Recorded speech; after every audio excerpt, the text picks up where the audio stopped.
something has changed. Not suddenly, not dramatically, slowly, quietly. In the way that erosion works, you don't notice it until you look back and realize the ground beneath you is no longer solid. I want to talk about modern men. Not to attack them, not to judge them, but to tell the truth. Because the truth, delivered calmly, is sometimes the most powerful thing a person can hear.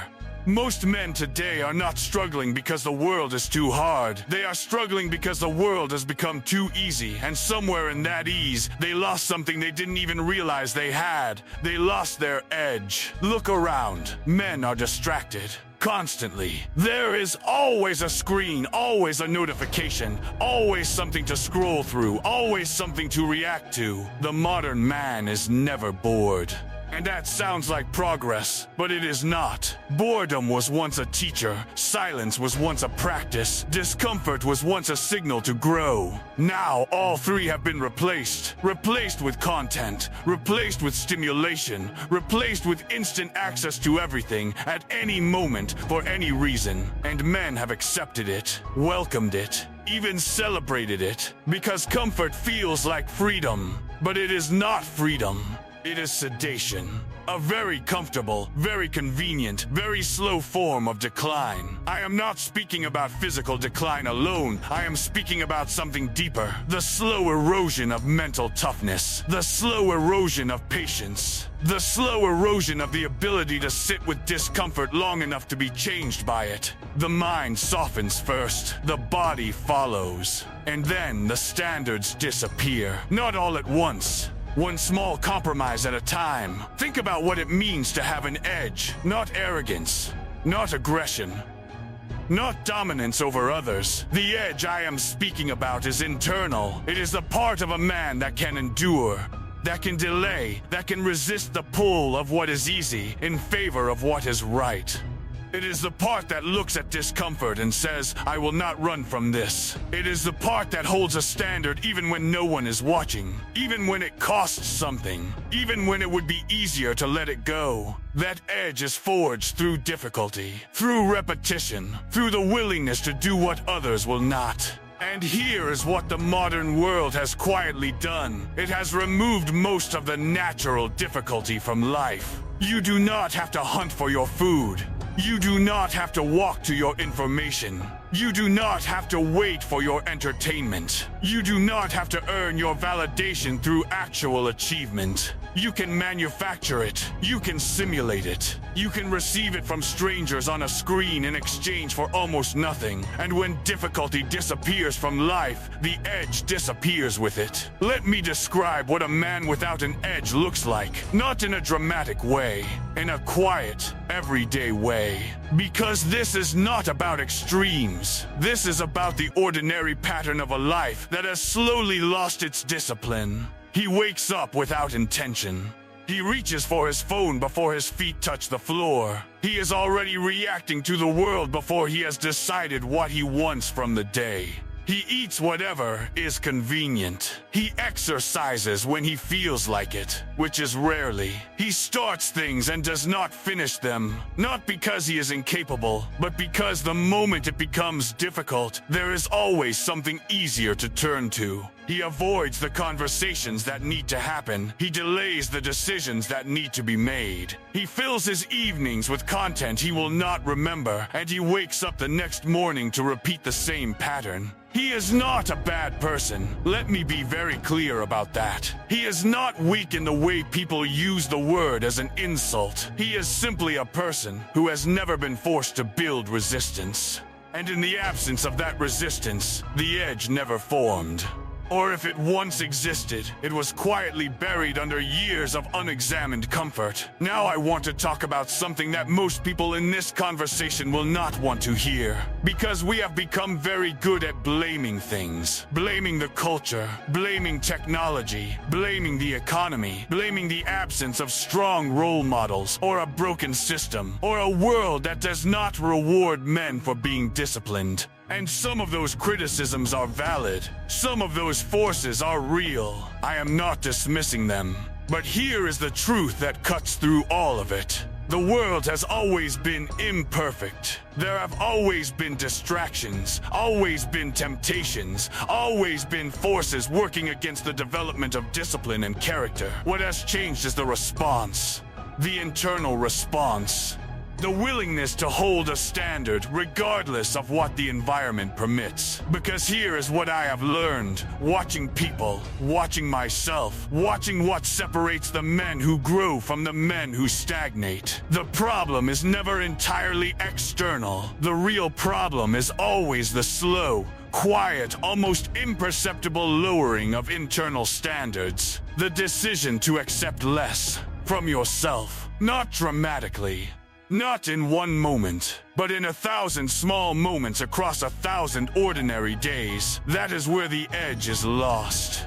Not in catastrophe, in comfort. So what does it mean to get it back? I want to be honest with you here. I am not going to tell you it is a simple process. I am not going to give you a list of 5 things to do before breakfast. Because the men who are serious about this already know what needs to be done. They have known for a long time. The knowing is not the problem. The knowing has never been the problem. The problem is the doing. The consistent, unglamorous, unweightless doing, day after day.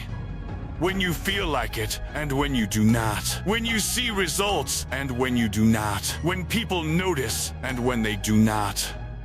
Getting the edge back begins with one decision. A single, quiet, serious decision. The decision to stop negotiating with yourself. To stop treating your commitments to yourself as optional. To stop allowing the easiest path to always win.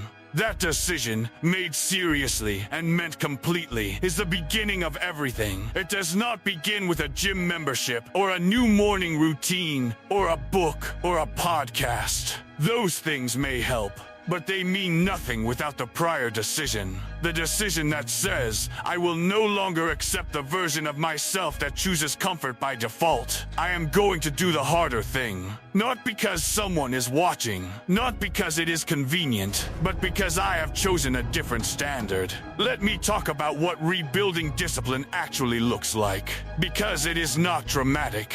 The people who speak about discipline in dramatic terms almost always lack it. Real discipline is quiet. It is ordinary. It is the choice made in private, again and again, that no one else will ever see. It looks like waking up at the same time every day, not because you have to, but because you have decided that your time has a structure. It looks like finishing what you start. Not because every task is exciting, but because the habit of completion is more valuable than any single task. It looks like controlling your impulses, not perfectly, but consistently enough that you are the one deciding what you do, rather than the impulse deciding for you. It looks like removing the things that steal your attention without giving anything meaningful back. The constant scrolling, the passive consumption. The hours that disappear into entertainment that adds nothing. Not because those things are evil, but because they are occupying space that could be used for something that actually builds you. It looks like sitting with discomfort long enough to understand what it is telling you.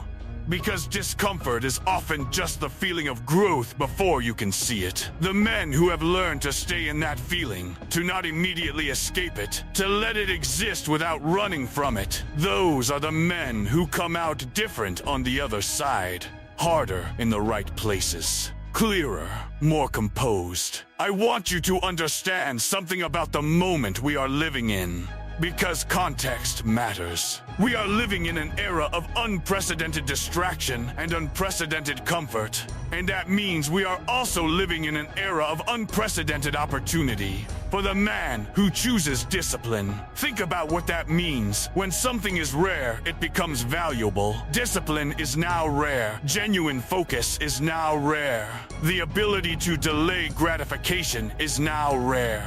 The willingness to do the difficult thing consistently, without external pressure, without an audience, without immediate reward, that is now rare. And rare things, in any environment, carry weight. The man who builds genuine discipline in this era does not just improve himself. He becomes uncommon. He becomes someone who operates at a level that the majority of people around him have quietly abandoned. Not because he is superhuman, not because he has some special gift, but because he made a decision and held to it. Because he chose the harder path when the easier one was always available. That is not a small thing. In a world of decreasing standards, a man who raises his own becomes exceptional almost by default. I want to speak directly now to the person listening to this who recognizes something in what has been said.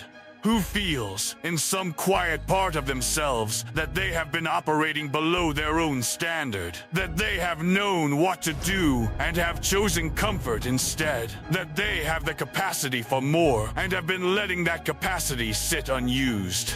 I am not here to shame you. Shame does not produce change. It produces defensiveness, avoidance, and more of the same behavior.